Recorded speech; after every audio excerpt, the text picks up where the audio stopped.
All right, we have an update out of the Senate banking chair. He predicts crypto law in August of this year. We're talking about stablecoin legislation. Of course, I'll give you all the context and the backstory that you need to know about this and my personal feelings on what's going to happen. You also have Stuart Alderati talking about the Internet of Value. I haven't seen this clip before, and so I thought it was brand new. I'm bringing it to you guys.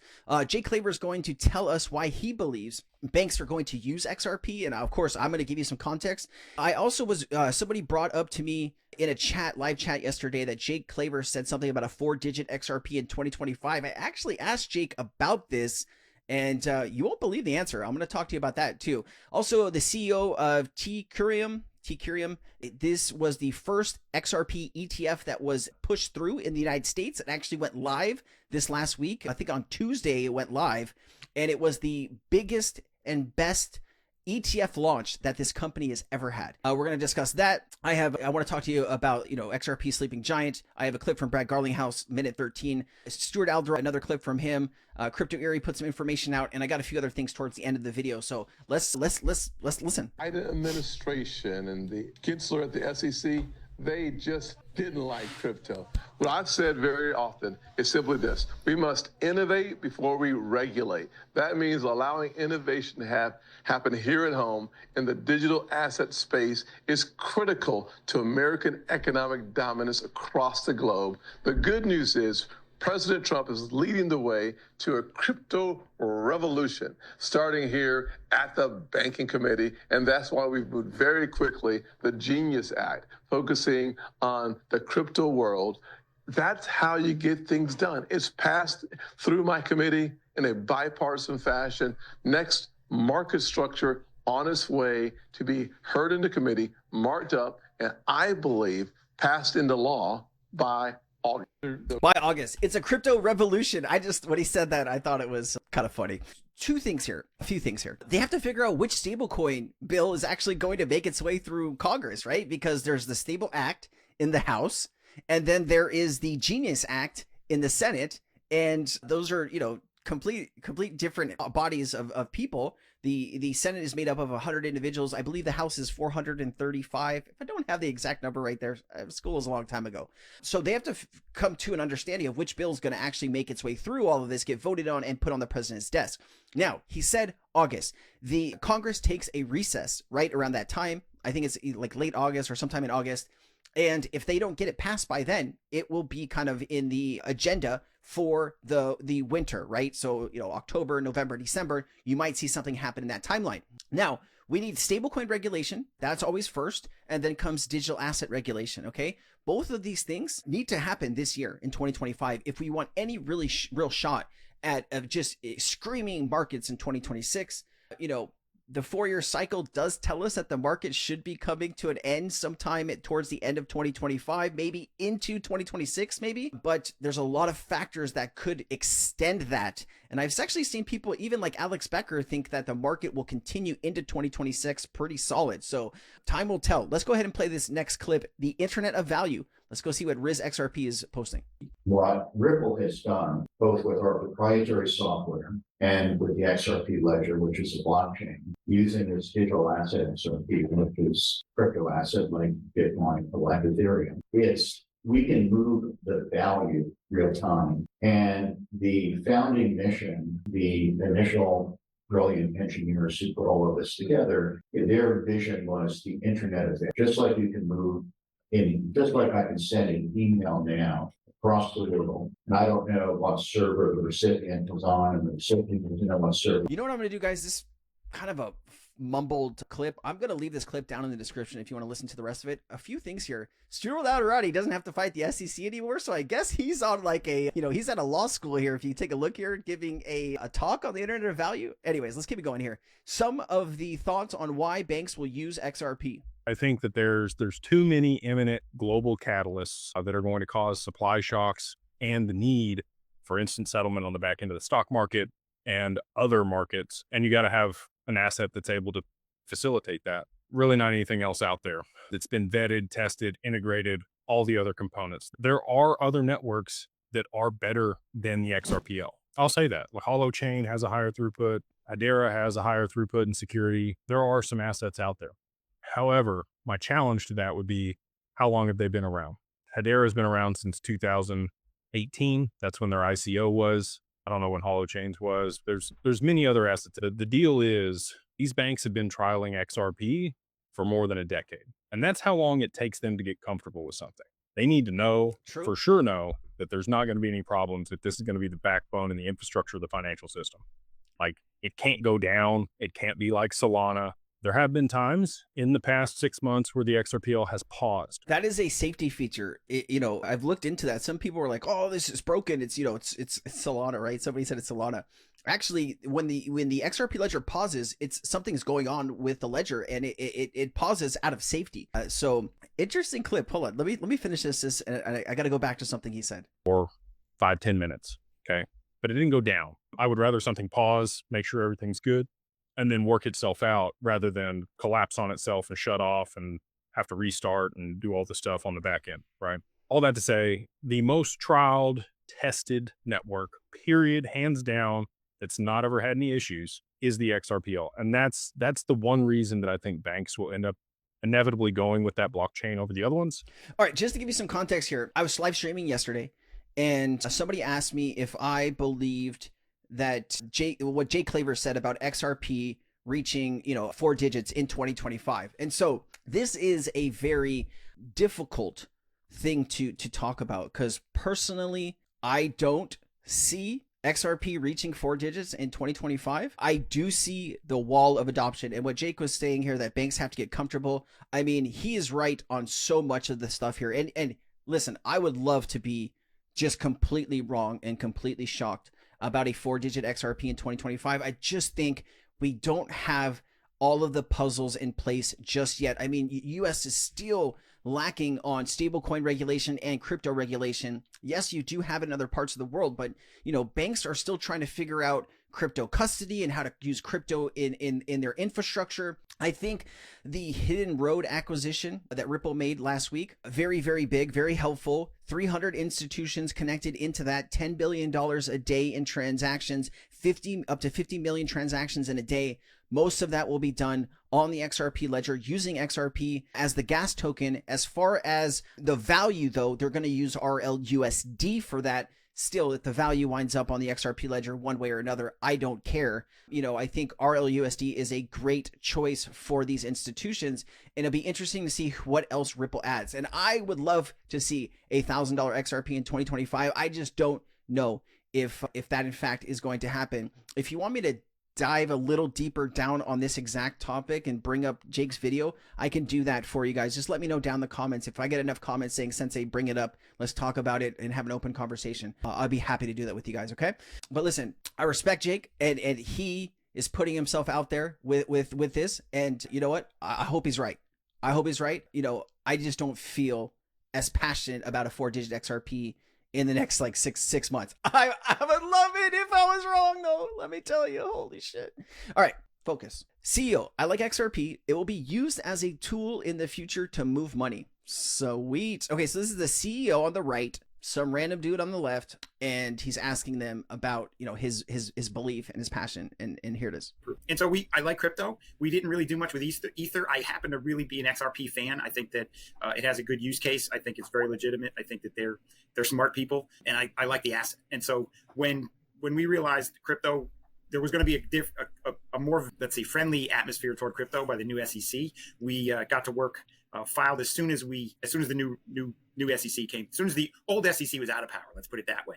And the 75 days went by, and we launched as soon as we possibly could, and it was a very good process. It was tough to do. We got excellent tickers, and we're here, and we're happy. Bitcoin is a store of value, and you were just alluding to what Ripple's doing. But how do you like to explain what XRP is, just at a basic level? So it may or may not be a proper explanation, but what I tell people is that it's going to be used as a tool. It's a tool that's going to be used to expedite the movement of assets, primarily money, around the world almost instantaneously. They've built out the platform and the system. There are enough XRP out there and around. They have a very good dissemination plan. Everything is going to be better regulated, well regulated. It's willing to be regulated. They want to be regulated. And we've got hopefully an administration which appears to be very crypto friendly, and we're very glad about that. So I think XRP's use case is primarily the movement of money and assets around pretty quickly.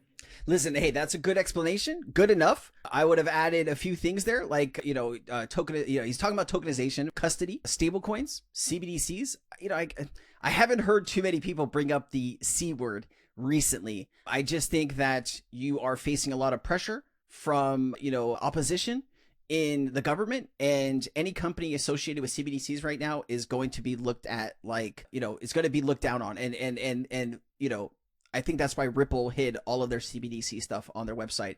It'd be interesting. Oh, Ripple Queen, follow back. There you go. Thank you for the love, man. Or thank you for the love, lady. Ripple Queen. Let's see who this is. 2023. A lot of XRP stuff, retweets. All right, I got sidetracked hella hard there. It's a Saturday. Sorry. All right, retweet if you believe XRP is a sleeping giant. I mean, this is for, just to kind of get clicks and stuff like that. But listen, I think that people underestimate how important XRP is going to be, opposed to how convenient Bitcoin is to buy right now, right? Bitcoin, you hear all of these people talking about how great Bitcoin is. It's a store of value. That is it. It is a digital store of value. If anybody tells you that Bitcoin is something other than a digital store of value, they have been, make sure they're not in like California or one of the states where, pot is legal, because they have smoked way too much to try to tell you that Bitcoin has other use cases. It really does not. I mean, it was funny to watch the Ordinals whole ordeal. It was like 2023, or was this like early 2024? I don't know. Ordinals launched, and it might have been like mid 2024. I do apologize. And it was who's still talking about it, right? It was quicker than NFTs. Like NFTs just disappeared. 21 NFTs were gone. And, at least it had more like light and shine. It was like 21, 22. And now who's trading ordinals? Raise your hand if you even know what an ordinals is. That is my point. All right, let's keep going. So I did a full interview. I played a full interview from Brad Garlinghouse. I wish I had a full interview with Brad. Man, the questions I would ask him keeps me up at night. Seriously, sometimes I'm just sitting there thinking about like, how big does the channel need to get so I can interview Brad. I think that would be a lot of fun. I've watched a lot of people interview Brad, and I think there's some questions there that, I just like to know the answer to, or at least ask him and to get his reaction. I think it'd be a really fun interview. If you guys want to see me interview Brad, let me know down in the comments. All right. Let's play this. So we have reached agreement with staff, and usually what happens is you reach agreement with staff makes recommendation to the commission, and then the commission votes. So anytime we make announcements about that, we are clear that we've reached agreement with staff. The commission hasn't yet voted, but what we've agreed is to dismiss and move on. We're actually getting, the SEC we had put in escrow a potential fine of $125 million. We're actually taking most of that back, including the interest that had been earned along the way. And I think it's just evidence that the Gensler SEC was on the wrong side of the law. And thanks to the new leadership at the SEC and in the White House, I think we're seeing a much more constructive, much more pro-innovation. We want these industries to grow at home. When you say most of the 125 million you had parked in that little fund in case of the worst case scenario, what's left? The SEC is going to end up with a $50 million. The U.S. government's going to get $50 million. We even talked about making that available in XRP. Yeah. But look, at the end of the day, this is a major step forward. I think if you kind of zoom out and look at this, the Trump administration is absolutely living up to their promises. Okay, so really quickly, I did some math for you. If, in fact, they gave $50 million worth of XRP to the U.S. government, if it was, XRP varies on the day and the time that we're talking about it, but just if it was at $2 per XRP, they would get 25 million XRP total, right? $50 million, 25 million XRP, $2, 50 million. Now, if XRP went to, let's say, $10,000, that XRP would be worth about 250 billion, which is far short of what the US government wants to do. But this would be free cash, right? They would be able to pay down like very difficult to let's just say like 0.7 or 0.6 or 0.7% of the debt in the US with that money. Interesting, right? I've always believed that we should be focusing not on Bitcoin, but on something like XRP, right? If the US if there was some really intelligent, smart thinkers at the federal government, you would see, instead of wanting to spend $70 billion on Bitcoin, yes, the US government wants to buy 1 million Bitcoin. At today's prices, this would be about $68 billion, give or take the day of what Bitcoin is trading for. They could buy 5 billion XRP for only $10 billion. And if XRP went to, let's say, $10,000, they would have, 25, $50 trillion. They could pay off all of their debt. Just think about it. The US buys this XRP, doesn't say anything, gets everybody lined up, then announces that XRP is going to be used for like FX transactions in the United States, or the US will use XRP to facilitate its bond market. That is what you would do. Like if the system to buy bonds somehow, whatever the, I've never bought a bond before because, I'm not I don't have 10 million, 20 million, and I'm not interested in locking up, $10,000 for 3 or 4%. I'm going to go out there and gamble in the crypto market, right?